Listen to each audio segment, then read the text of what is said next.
While Kunz comes across as canned, I feels raw.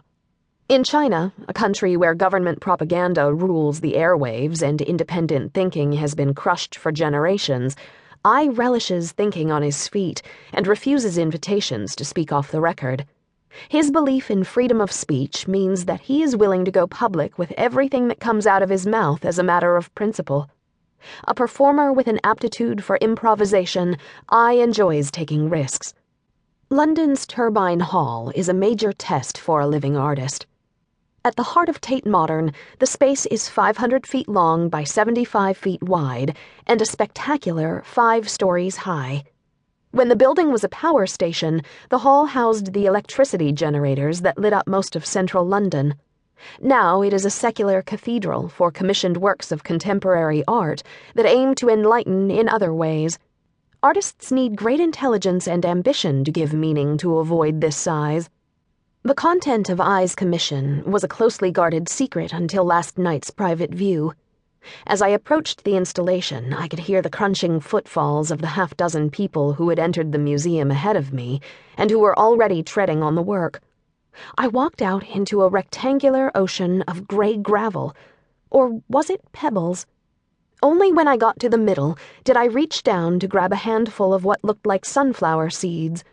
They were so realistic that I had to touch one to my lips to confirm that it was made of porcelain. Titled Sunflower Seeds 2010, the work consists of 100 million exquisitely handmade miniature sculptures. The installation represents the most populous nation, 1 seed for every 13 Chinese people, in the material, China, that bears the nation's name. While the work is worthy of the term monumental, the artist prefers to refer to it less pretentiously as a mass production. It took 1,600 people over 2.5 years to make.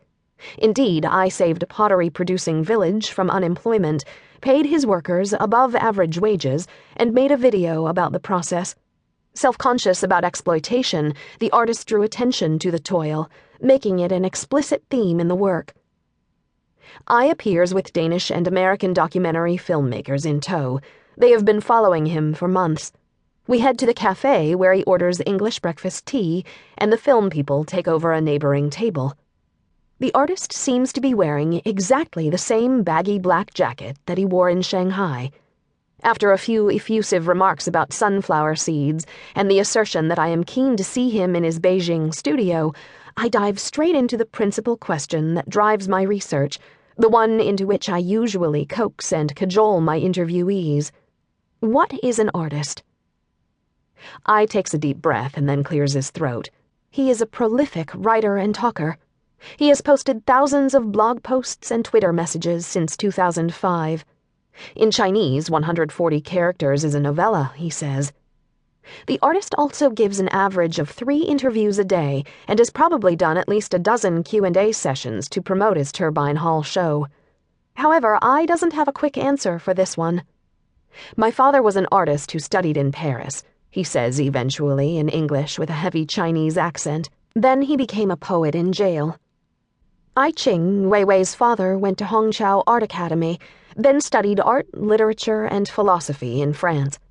Upon his return to China, he was imprisoned for 3 years by Chiang Kai-shek's nationalist government because he openly supported Mao Zedong's communist revolution.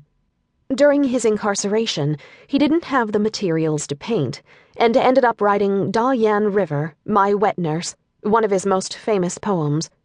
Then, less than a decade after Mao came into power, he was deemed a rightist and sentenced to hard labor.